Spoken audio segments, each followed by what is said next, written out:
welcome to Potions Class, where we do the deep scientific dives for you to enjoy over your morning coffee. I'm your host, Elliot Lowe, and sitting here across from me is so-called lad Joseph Ennis. How are you holding up today, Joe? I'm good. I'm bored. I'm playing Animal Crossing. Right now? No. Okay, I was going to say, I don't see your Switch out. When I'm not recording podcasts, I'm playing Animal Crossing. And what's the name of your island? My island is called Gunkville. You should come by. I have pears, peaches, coconuts, apples, oranges. I'm missing one thing, but I don't know what it is. Cherries? Do they have cherries? Oh, cherries. I have cherries. I just haven't gotten the... Wait, then what am I missing? No, maybe I'm missing pears. I have pears. You want some pears? No, maybe... I gave you pears yesterday. I don't know. I'm missing something. Anyway, yes. Whatever. Animal Crossing. Shout out to Nintendo. Thank you for giving us that in the midst of our quarantine. If you have that, drop your island names. Let's collab. I'm also joined today by the guy who's been siphoning toilet paper from the bathroom of his former workplace and the host of The Outside Line, Eric Harris. Eric, thoughts? That's a fact, right? You have been stealing toilet paper. What? It wasn't toilet paper. It was isopropyl, but yes. Okay. Okay, well, And they said it was okay. difference. They said it Well, I was thought that okay. you took a roll of toilet. Where'd that roll of toilet paper come from? I don't know. Who brought that? I don't know what I that is. brought that. Oh, you brought that? From where? Yeah, I brought that from school. Finally, as a special guest, as a result of the quarantine, we are joined today by my brother, a student of kinesiology at UMD's School of Public Health and professional couch crasher, Hudson Lowe. Hudson, how are you enjoying this quarantine? We're having fun out here. We're doing a lot of productive things, making the most of the time, like playing video games and sleeping. That's about it. Oh, we're having fantastic. Fun. It's been, we had, I guess, quite a few updates since last week. At this point, as many of you know, stuff has definitely begun to escalate. Many of you are probably at home practicing self-isolation or quarantine tactics. If you are doing so and taking that seriously, thank you so much. We're going to get into that a little bit more. As a quick update, last episode, that would have been a week ago, there were 156,000 cases worldwide, 5,833 deaths, and 73,968 recoveries. Obviously, as we all know, this has drastically changed in the past week. We've doubled almost all of those numbers except for recoveries. Current cases are now sitting at 329,000 plus. Deaths are at 14,000 plus, and current recoveries are at 95,000. So, I think we're coming to a slow realization that our world has drastically changed for the foreseeable future. I think some people are coming on to this knowledge a little bit slower than others, but I'm generally seeing the trend that people are taking this a little bit more seriously now. So, the world has definitely changed, and we're going to have to make a lot of adaptations. I think all of us kind of sitting at home in quarantine are starting to realize that. Yeah. And, shouts out to those of you that, it's a tough time. Maybe you can't work, and you potentially are struggling and you don't know what the future holds, maybe. Shout out to you guys. Hope you're doing all right. Please reach out to us if you need anything, because we're here to help. Yeah, we're definitely here to have conversations. I know there's been a lot of cool stuff that I've seen happening, a lot of people connecting with family and friends through FaceTime or Messenger or phone calls, whatever it is. It's giving a lot of people time to slow down regardless of the stress and obvious tenuous circumstances. So we're going to get a little bit into some of the updates and some of the perspectives. We think it's important that you stay informed. We're going to let you know, there's going to be some stuff that you hear on this episode that's not going to be so fun. But then we're going to turn it around and we're going to go take a positive spin on it and talk about some really cool stuff that's happening in the community. So, if you are listening to this right now and you're not necessarily in the mood to hear where stuff is headed, this is going to be a little bit more rough, but I think it's important that we all kind of recognize where we're at, so we can make the changes that we need to make now and so that we can provide ourselves with the most stable future that we can. So China right now is sitting at around 81,000 and counting infections. They're still number one. Italy is a close second right now at 59,000, and the U.S. is now number 3 as of today with 32,000 infections. We're going to obviously see that there's some differences in some of those countries. So, for example, in Wuhan, life has not quite returned to normal. Residents are still being barred from going outside of their residential compounds. Streets, for the most part, are empty. Food supplies are still difficult, and the prices are 3 to 4 times higher than normal. So obviously that's not going to be a really ideal situation. Outside of Wuhan, life is somewhat returning to normal, but what we're going to have to realize is we're in this for the long haul now. This is going to be until a vaccine is developed, which is going to be a minimum of 18 months. It's about a year and a half. We're going to see increased social distancing measures, and there's actually a lot of concern that while China seems to have pulled back on the spread of the infection within the country for the time being, that as people start to immerse themselves back into a more regular lifestyle and the quarantine isn't as strictly enacted, that we're going to see those cases start to rise again, and we're going to kind of be playing this balancing act, walking on a tightrope, so to speak, of how much we can get people working in the economy and then how much that's going to impact fatality rates and overwhelm the health system. So we're kind of like walking this tightrope right now of trying to stabilize the economy while keeping citizens alive, and that's going to be kind of our future for the next year and a half worldwide. So it's not super fun to hear. We're going to talk a little bit more about the U.S. outcome, which is a little bit more grim due to just not as stringent measures that have been taking place. Italy has been hit hard. It's definitely been in the headlines within the past 24 hours in particular. They had 651 deaths, which is a lot. However, that's a 14% increase in their death tolls, I believe, total. But yesterday they had almost 800 deaths, which is the highest daily death rate worldwide, even at the pinnacle of China's infection. So obviously our thoughts are with Italy. They're definitely going through it. The healthcare system there is obviously just being incredibly overwhelmed at this point. Military trucks are transporting bodies out of the city. There's just not a lot of time to mourn when the deaths are escalating this quickly. And I think something that we're starting to realize now is sadly we are going to be seeing similar results in the United States over the next couple weeks. I don't think there's like a whole lot of reason to assume that those numbers are going to look drastically different in the U.S. Obviously, it's going to vary state to state depending on your area.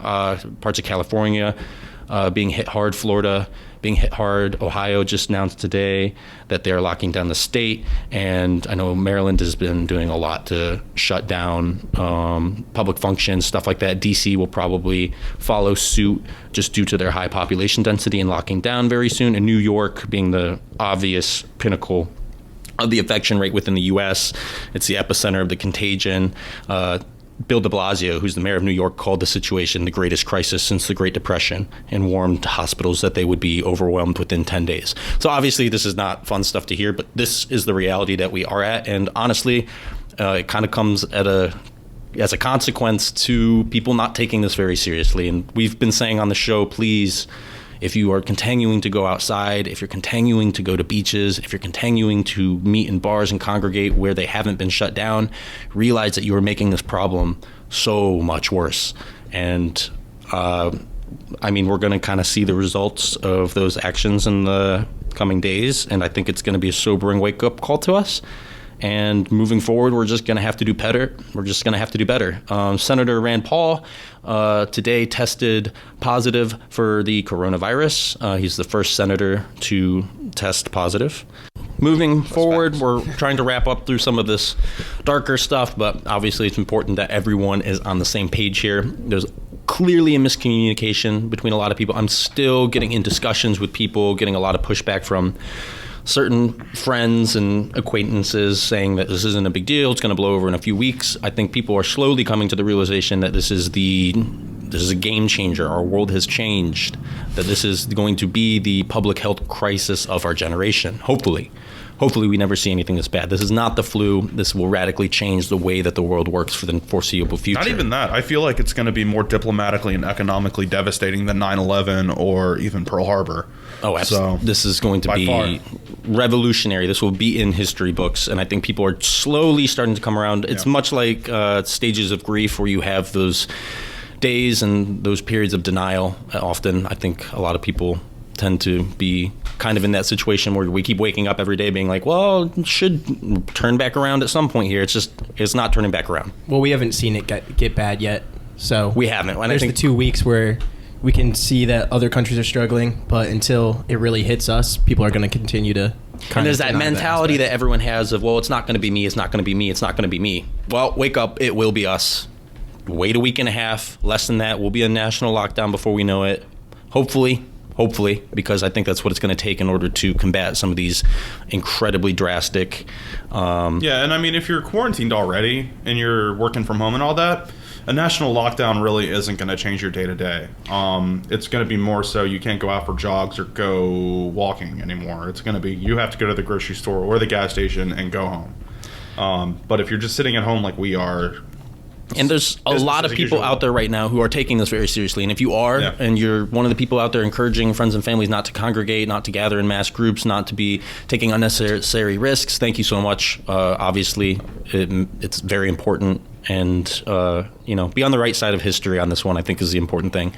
It's better to err on the side of caution and then come out, feeling good about the situation. Not that it's going to be a great situation regardless, than to be ignorant and brazenly putting other people at risk and, be on the right side of history with this, guys. I don't really know how else to put it. Some other things to take into consideration, if you're still one of the young people going out not taking it seriously, there are stats coming out now that younger adults are generally more resilient, but there's an increase of chronic health issues among millennials that just, people might not be aware of in their 20s and 30s. It makes us a little less hardy than we might think. We've seen rising levels in obesity and illnesses such as type 2 diabetes, high blood pressure, as well as an increase in heart disease and some cancers. And these are strongly associated with poor outcomes from coronavirus infection. In addition, 17% of men and 12% of women ages 18 to 44 smoke cigarettes, and 4 to 7% use e-cigarettes. And according to national figures, both of these increase the risk of respiratory illness. Now, again, although the risk of hospitalization or dying from COVID-19, which is, again, the disease caused by this virus, I don't think we need to beat that in anymore, increases with each decade of life. According to the CDC's recent analysis of cases, the agency found that young adults can develop severe disease. Of 508 patients admitted to hospitals in a particular study, 20% of them were 20 to 44 years old. And some younger people do die of this disease. I mean, it's a lot less than we see in older people, but it's at a rate right now of about 1 to 2 per 1,000 cases. So that's serious. So if you're still thinking this isn't going to impact me, and I've seen a lot of stories, and you can go and look these up online, of younger people who have contracted the virus, and they're just like, this sucks. Regardless, like some people are asymptomatic, but some people are getting this cold sweats for days, feeling like crap. There's damage of the lungs that can occur, that can be long-term damage, regardless of your age. When you develop pneumonia, there can be scarring. What is the lung scarring? Lung scarring. So that can happen decrease at any lung age. capacity, any age. And that lasts the rest of your life? Potentially. It's a long recovery. Like you could have decreased lung function for the foreseeable future. Yeah, so it's not a joke, not a joke. I'm 19, I'm 20, I don't have to worry about this. No. You could get permanent lung damage. And look, Hudson's in college. I just got out of college. I know people out there smoking cigarettes, people our age. I know it's happening. And you might not think it's like a super big deal, but honestly, it's going to make it a lot suckier for you. So I recommend right now, this is number one going to be, I think, a public health wake up. Like, let's stop smoking, stop the smoking crisis. It's just not worth it. And I think this could end up being a good wake-up call for a lot of people in those ways. I mean, personally, I stopped vaping and stuff due to this outbreak. I think people should use this time to try to get over. If you have a nicotine addiction, I think it's a good time. It's going to be hard to get out and even get the stuff. Yeah. Let alone, you don't want to put yourself at any risk. Yeah, and honestly, we get that this is going to be like a really stressful time, and people are going to lean hard into those dependencies. And we're going to actually talk about addiction in regards to the caffeine episodes coming up pretty soon. But, stress and anxiety play a huge role, and we need to be very, very aware of that. But at the same time, take your health seriously. Like, you just got to do a risk analysis here. You got to weigh out the pros and the cons. And honestly, the data is showing that the cons drastically outweighed the pros. So I don't know, maybe nicotine gum, there's some alternatives. I understand that dependence can be an issue for people, especially during these stressful times, but hey, get help, get a support group going. I know that there's online support groups. I'll find a couple and I'll link them into the blog post for this. If you're having trouble with addiction, as you're kind of cooped up in quarantine, I understand that this can be a really stressful time for those of us who are walking through different addictions. Podcast by Joe /posted-in-class/5. This is the 5th episode. That's where you can find those links. Yep, we'll have all those links there. In regard to finances, we understand that a lot of people are losing their jobs, especially in the gig industry. I mean, it's all over. Musicians losing jobs, people working at different venues losing jobs. Sports are just on the out. Esports, obviously, are going to probably be taking a rise, right? Yeah, we're going to see a rise in esports. A lot of the tournaments, right, Joe? A lot of the tournaments happen at home. Yeah, I mean, most of the tournaments, at least for like, or they can be easily adapted to take place. I mean, for example, we even watched just today the NASCAR doing their thing. NASCAR did an iRacing race today with all of the NASCAR pros. So even like pro players, at least for NASCAR, are doing esports type things. But yeah, most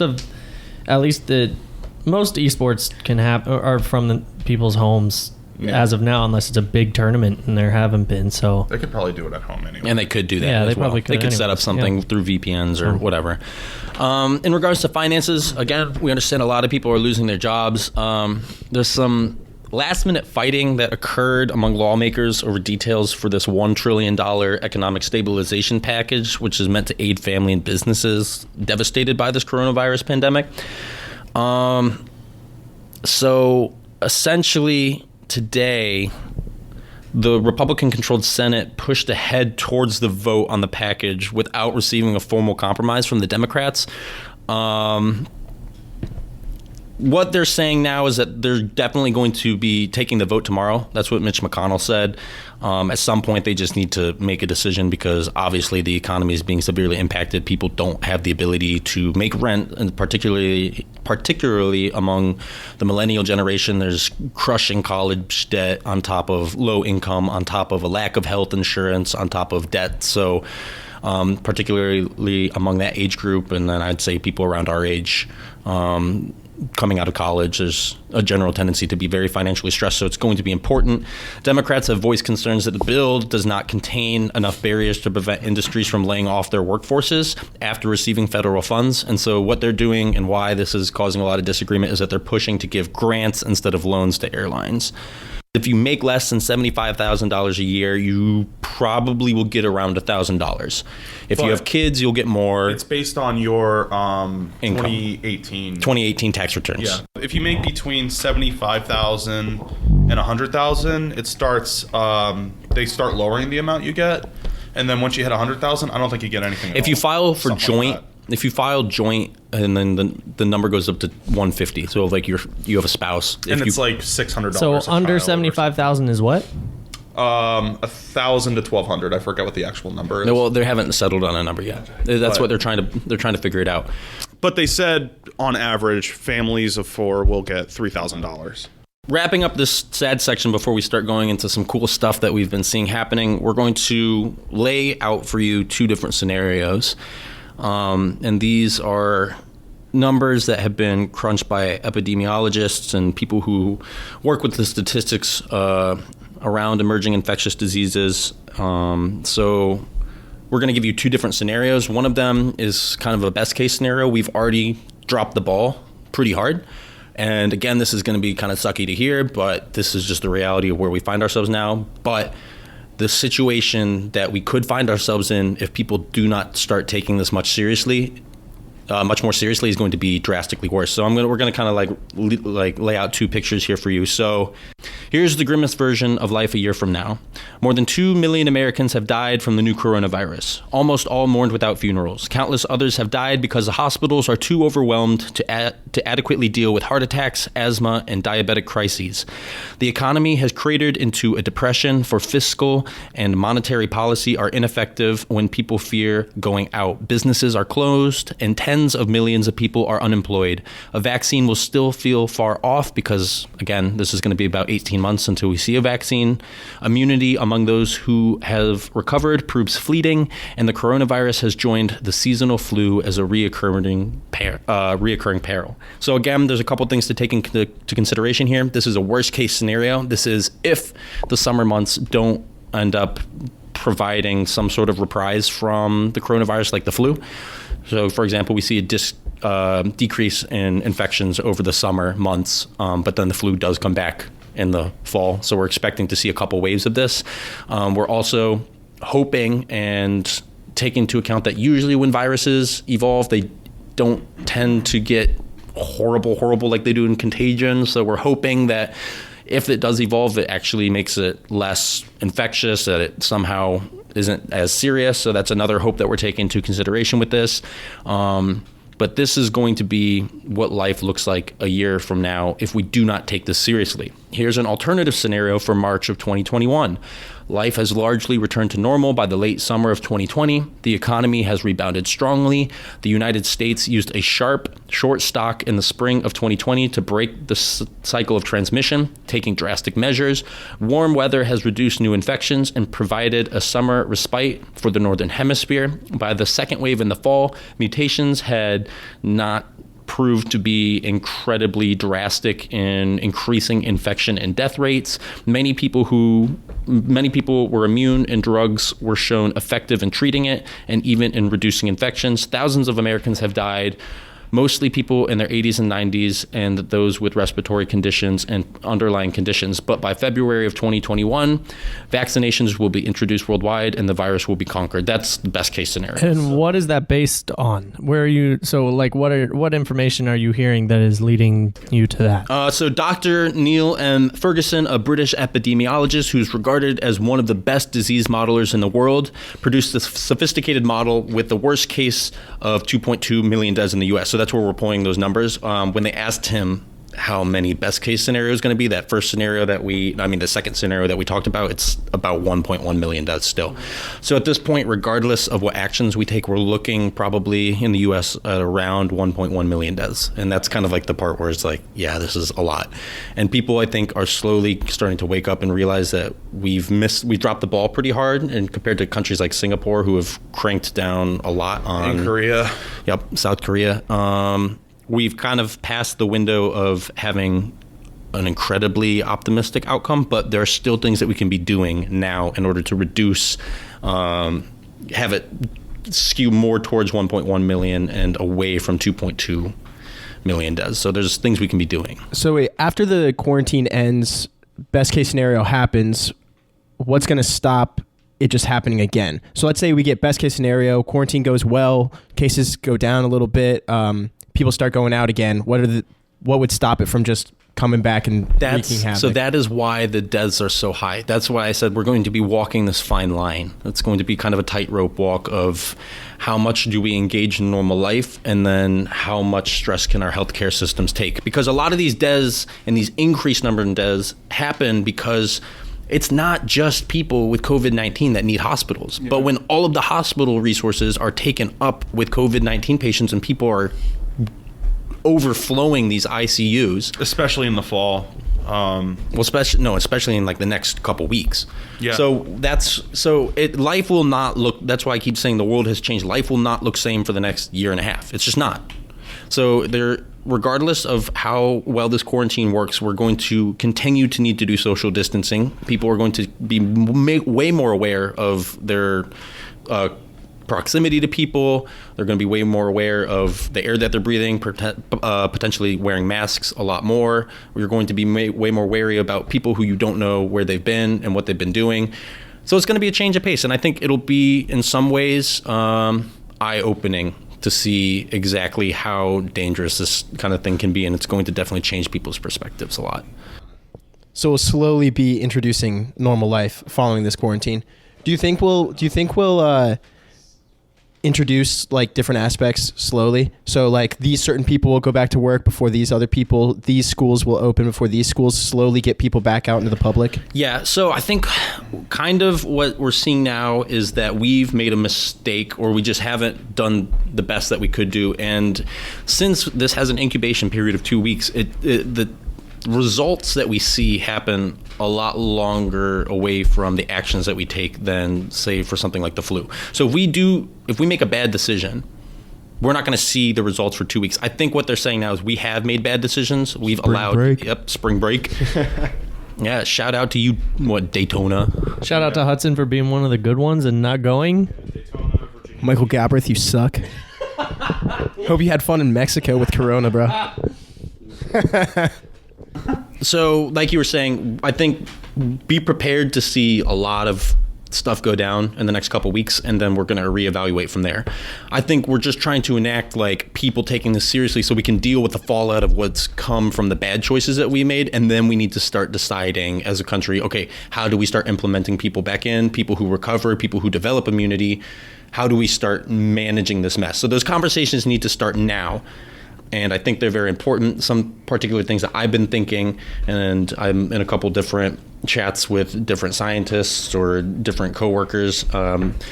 Particular options I've been seeing is increasing tests to check people for immunity. So you're not even checking to see whether or not people have the virus right now, but if they've caught it, they were asymptomatic, and now they've developed natural immunity. So can we now take those people who may not be susceptible to contracting the virus now, and they may not be shedding the virus and giving it to other people? Is it safe to start sending them back to work? Because at some point, we just need to start stimulating the economy. Because right now, there's not enough work. Do you think it'll get to a point where we'll have like a registry of people that are not immune? So let's say I'm not immune and I need to work. Do you think there will be a registry that employers can look at and see that I'm more than likely to spread it or get sick or both? And so that lowers my chances of getting employed. Well, that's where America in particular is going to be tricky, because we have such a political divide. I think that implementing policy is going to be a lot harder. So, for example, if our government attempts to take some sort of draconian stance, quote unquote, and do a national lockdown, which they should, in my opinion, if we want to actually take this down, there's going to be a lot of political upheaval about that. People are not going to be happy with the national lockdown. Yeah. There's just so much political unrest and distrust of our government in this country. As compared to a lot of countries in Europe, they're generally, a little bit more trust in their government. In America, there's so much distrust of the government. I feel like this could help improve trust in the government, though. If we handle it correctly, help people through this. Yeah, I think our politicians need to realize that the choices that they make now, this is not a time for partisan politics. Yeah. This is time to show the American people that you care about them and restore trust in the government. Because if you are given this power and you exploit it, it's going to damage governmental relationships. It's going to drive a wedge between party divides even further, and it's going to be devastating from a political standpoint. So the government needs to be very careful, because they have a lot of power right now, and if they start using that in order to push policies that have nothing to do with the outbreak right now and take advantage of that, it's going to cause huge ripples in our, political unrest. Yeah, there's a time and the place to bring politics into this, and I think that there should be at some point, but we need to focus on making sure we don't kill ourselves in the process. So I think at this time, everybody should just forget about what their fundamental issues are and just focus on not getting sick. Yeah, that should be the ultimate goal. So stop going on Facebook and going on your little soapboxes about who you think caused the virus or who you think is spreading it or how bad Orange Man is. Just shut up. You're adding to the noise. You're adding to the misinformation. If you are doing that, you are part of the problem. 100%. I think there's a time for coming together, not a time for political divide right now. Get your information from the CDC, from HHS, from the World Health Organization. These people who care and want to see the world restored to some semblance of normalcy. Okay, anyway, that is the doom. That is the sad. Okay, what? Okay, no, we're not doing that. All right. Blah, blah, blah, blah, blah. All right, so that is kind of the dark news. We're going to be moving on now towards stuff that's been happening in the community that's been really great. We've seen a ton of cool stuff. Yeah. Stuff like this tends to bring out a lot of bad in people, but we also see it bring out a lot of good in people, and there are people who are majorly stepping up to the plate. And then we're going to talk a little bit about what you can do in this time in order to support your local community. So a Twitter thread shared over 500,000 times, a young woman explained how she purchased groceries for an elderly couple that was afraid to enter a grocery store. This woman's name is Rebecca Mara. That's just like one example. There are tons of stuff on Twitter, tons of stuff on Facebook, and I've seen personally a lot of my friends offering to give people groceries if they need it. That's awesome. There was one I saw, I want to say yesterday, where this guy was at Sam's Club and this old lady said she couldn't find something and he had it. So he basically told her she could take whatever she wanted out of his shopping cart before he checked out and she could just buy whatever she wanted. Which was that's a pretty chill move. That's awesome. Another company, Disney. So Kaylee Johnson, who's the external communications manager for Disneyland Resort, revealed in a blog post for the company that they're going to be donating all excess food from Disneyland and Disney California Adventure to the Second Harvest Food Bank of Orange County. And there's just more and more of these things that are starting to emerge as people start to brace what's actually happening and then realizing that we need to be doing everything that we can in order to stimulate our communities and our economies. In particular, the Nextdoor app. That's a great app. We have it here in our area where you can connect. It's like Facebook, but localized for just your neighbors. It's more toxic than Facebook. It is a little bit more. There's definitely some misinformation and unhelpful things on there. But in particular, there's been a lot of posts that I've seen about neighbors offering to help other at-risk neighbors with errands, grocery shopping. Particular grocery stores in the area have started to put out hours where they're going to do a clean of the store and then open it up for only people who are elderly or immunocompromised, give them an opportunity to get the things that they need if they might not have access to help from other people. Some other things that we're seeing, we know that sports are gone for right now, but the NBA, particular players and team owners are helping employees whose jobs have been put on hold. That's like people who run these stadiums recognize that that's an entire job industry that's just out of work right now. People that run concession stands for those, people that run security for those, people that do tickets, whatever it is, for these different events, all out of work. Janitorial staff for these stadiums. That's a huge number of people. It is nice to see the private sector step up because the government's not doing everything they can, but I mean they're obviously doing something. But this is definitely the scenario where you just can't sit and wait for the government to do what you need. Yeah, in particular, New Orleans Pelicans player Zion Williamson said on Instagram that he would pay the salaries of Smoothie King Center's employees for the next 30 days out of pocket.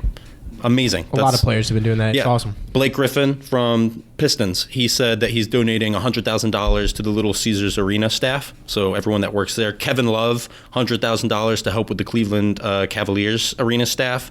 And the Golden State Warriors ownership and players and coaches have committed to donate $1 million to a disaster relief fund that's founded by the Warriors Community Foundation. So all of these people are really kind of stepping into the crisis and making sure that they're helping the communities that helped make them great. And I think that that's really encouraging to see.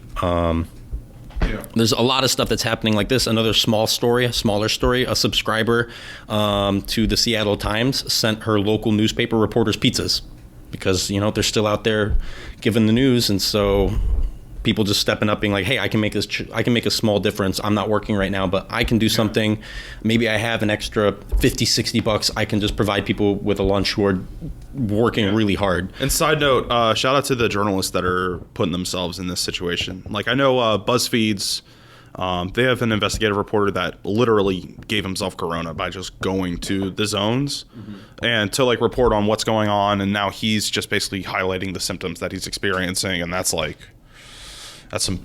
It helps, I think, for some people. Moves right there. I think it helps for some people to see somebody that might be a figure that they know walking through it and talking about their experience. That can be helpful for some people. This is kind of a cool story I saw on Twitter where there's an elderly lady who lived across the street from these two kids, and the kids decided that they were going to treat her to music.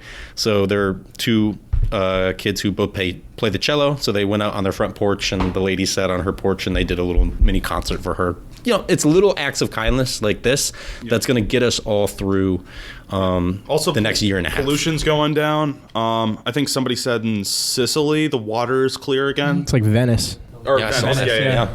I mean, Germany finally hit its climate goal for the first time ever. It's and the U.S. is probably going to get in that same boat too soon.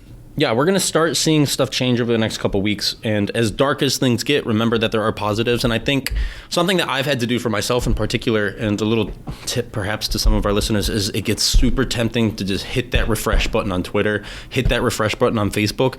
Take your mental health seriously. Like, I think we're starting to see kind of a peak in mental health crisis, especially among young people, where this is an incredibly stressful situation. And I think we all need to address that. This is incredibly stressful and toxic for a lot of people. And there's some people who have dealt with self-isolation, quarantine before, but a lot of people have not. And I think it's important during this time to take your mental health seriously, be talking with people, getting the help you need, teletherapists. There's a couple great apps that do teletherapy. I will put those in the link description. If you're having mental health struggles, reach out to family and friends and loved ones. There's great subreddits too that can get you through that, where they all group together and kind of talk it out. It's a really good time. So there's a lot of different ways that you can interact via the internet in order to help as you walk through this. Yeah, and to add to that, I think now is a great time to try and like you're saying, focus on your mental health, but also you're gonna have a lot of downtime and a lot of time on your hands. So try and I say this as an encouragement. Try and, work on yourself and try and do some new things or some productive things that you haven't thought about doing in a while, things that you can do from your home. Read a book, try and just do push-ups in your house. That's what I've been trying to do. Yeah, Governor Schwarzenegger put out a post where he's got like a full workout routine you could do at home without anything. Yeah. Can you send that to me? Have you guys seen the Instagram 20 push-up challenge? Yeah, no, but there's a 20 push-up There's a challenge. 20 push-up challenge. Once you get it, well, I've seen 20. Harvard and Yale both have a ton of free courses you can do. Yeah. I think you were telling me Harvard has business development Harvard courses. and Yale both have business development courses. They've had them since before coronavirus, but you're able to take them for free, and then you can literally tell employers I took classes at Harvard. Yeah. And you can't say you got a degree there, but you can say that you took courses that are Harvard courses or Yale courses, and you're allowed to put that on a resume. Yale has been pushing they have a self-help, mental health course. Yeah. And their statistics are 38% of the people that took it were successfully able to just switch careers on a whim, because it teaches you mental confidence. It teaches you how to learn. In particular, some things that you can do. There's this app called Libby. So that's a free app where you can borrow ebooks and digital audiobooks from your public library. You can stream books with Wi-Fi or mobile data. All you need is a library card. So, who has a library card these days? Well, I think you can apply for one. The National Aquarium's also live streaming their the tanks. fish. That's kind of cool. National Aquarium. I think that's kind of cool. The zoo up in, or not the zoo, the National History Museum up in New York. Live streaming the pictures? Hamilton. They're live streaming Hamilton off Broadway. That's cool. So you can watch Hamilton.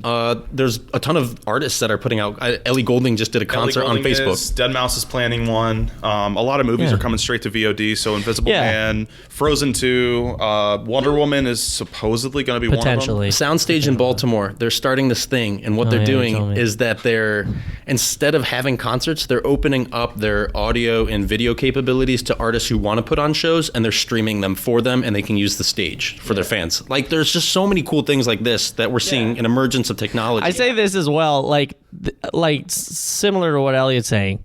There's going to be a lot of time on your hands, and a lot of it is going to be very easy to take that time and just click refresh and try and mope over how the next year and a half is going to suck because everything's going to be closed and you can't go sit at a McDonald's anymore.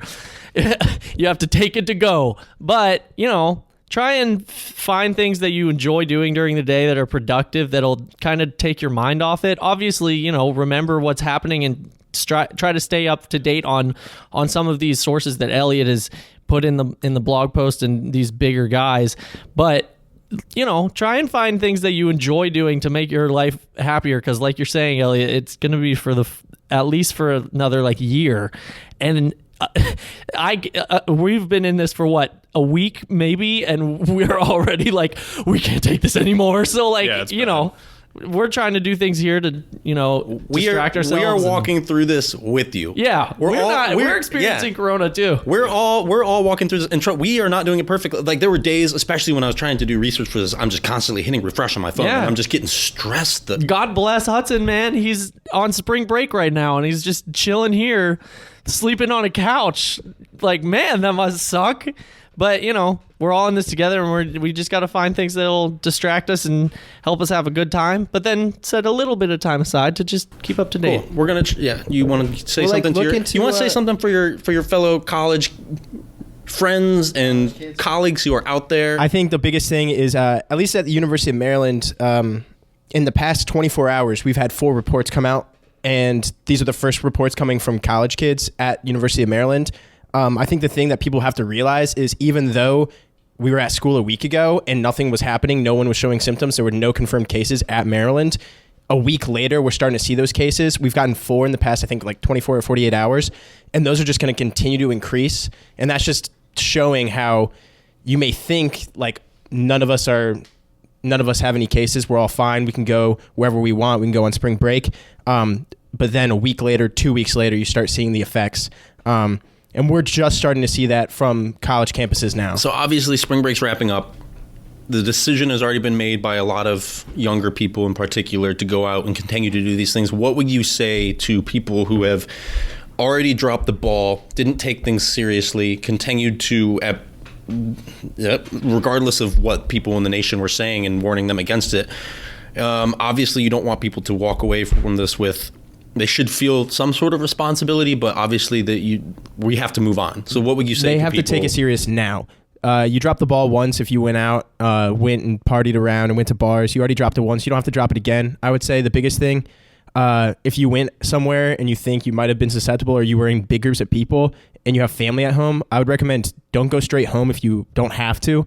A lot of college kids have housing. They pay for their own housing. I would say go there for at least a week or two before you go back to your parents, your grandparents, just to make sure that even though maybe you did contract the disease while you were out at spring break, you don't have to bring it home with you. I would say, just self-quarantine yourself following your spring break, just to make sure you don't contribute to this getting worse. To the rest of us, let's try to have a little grace.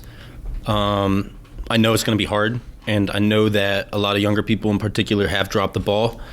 But, we're all in this together now, regardless of the mistakes that we've made. So let's try and extend grace. Let's try and do some healing. There's going to be a lot of time for healing, a lot of time for conversations, a lot of time for recognizing where we are and where we're going. So let's be sure that we're definitely having just a whole lot of understanding and grace for people as we're walking through the next few weeks in particular.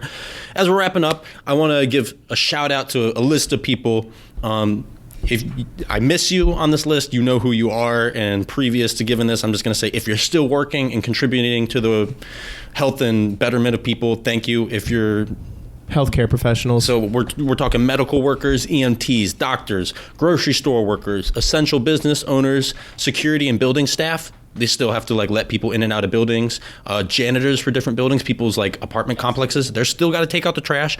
Amazon, Taco Bell, postal service, food service, gas stations, auto service, freelance deliverers, Grubhub, DoorDash. Tip your DoorDash. Tip them better than you usually would, because they're putting themselves at risk in order to get you your food.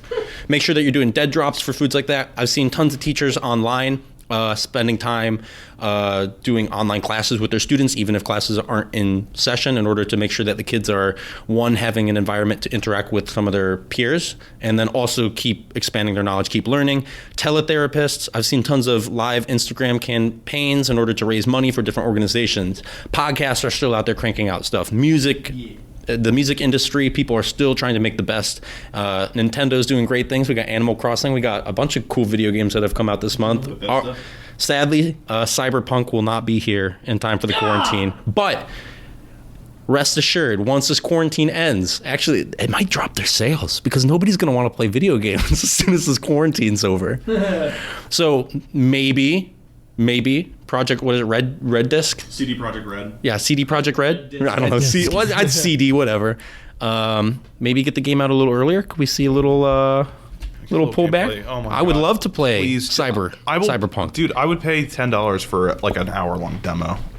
Like, $10, really? That much? honestly. For a 1 hour That demo? much? $10 Yeah. for... Eric, would you give your entire $1,000 that you're getting from the government to Cyberpunk To get it for early? a copy? No. And a special shout out to this group of people who are not getting enough, parents who are keeping all of their kids at home, and kids being like the lowest at risk, but also they spread it a lot. Also, Thank you for keeping your kids at home. Shout out to a couple these CEOs and business owners. Tim Cook, Jeff Bezos are the two bigger profile ones that are doing good. Tim Cook and Apple just donated 2 million face masks to the U.S. government to distribute. Jeff Bezos is making an initiative where he's going to just start hiring exclusively restaurant food service employees because they're essentially unemployed. And he's going to give everyone a raise and a bunch of sick leave or something like that. Also, Michael Lastoria, CEO and co-founder of And Pizza, treating his employees right. I know we touched base last week on it, but he's one of the few. I wouldn't consider them a small business, but Not anymore. Conventionally within our area, they're considered a small business because they're local to the DC metro area. And so they're helping our economy out. They're just treating our employees right. They're really taking big strides to minimize spreading, which is actually really interesting. They're probably one of the first companies to do that in the area. So big shout out to them. And they're also pretty big in New York, I think, right? And Pizza? Yeah, they have a few. Yeah, big shout out to those guys. The Goldman Sachs CEO, you're a scumbag, giving yourself a raise. But you could turn this around, give that raise to charity. I know Probably not. a cute story I saw. Christian Bell and Dax Shepard were doing fundraising, and their kids wanted to get in on it, so they asked their parents if they could take all of their allowance and start donating it. There was a 7-year-old in Gaithersburg, Maryland, that gave away it was like $600 worth of allowance, and he donated it to like a school or something. That's amazing. Yeah. No, I mean, yeah. there's a lot of opportunities for us to be giving back to the communities, and we're going to wrap up with this. There are still so many needs, and I know that it's hard to see past these, but there are so many needs in our community, and we need to be contributing. For example, blood banks are starting to definitely run dry. People still need blood donations regardless of what's happening. So if you can, go to the redcrossblood.org. They've got locations on there. See if there's a location in your area. I know it's not like an opportune time to be out and about, but if you feel like that's something that you can do, recognize that we still need blood donations. People still need to get that life-saving support. On top of that, we've got stuff like bone marrow registry. They'll send you a swab. Essentially what this is patients with blood disorders, cancer, and rare disease, they rely on these bone marrow. What are they, transplants? Yeah. So the chance of finding a match, you have to be genetically capable, is 1 in 5,000, and minorities in particular have a hard time finding a match.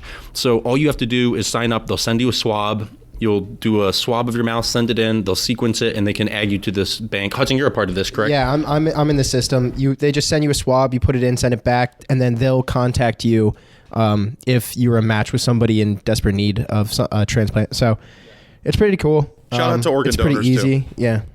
And then finally, there are a lot of pets that need taken up. There's a lot of shelters that are going to have to start euthanizing kittens and puppies, and that sounds really dark, but some particular, if you live in the Maryland area, Homeward Trails, DC Lucky Dog, they have dogs and cats. City Dog Rescue DC, they have city kittens attached to that as a sub-organization. All these places are looking for fosters. Also, if you hate being alone, Yeah. get a dog. What's or your a cat, excuse, bro? You get a puppy to hang out with during this Heck outbreak, yeah. and you save a puppy's life. Yeah, man. If you That'd don't, be awesome. if you don't foster Also, kittens that and dog puppies, probably can't get coronavirus, right? no. Okay, Yeah. that's another thing.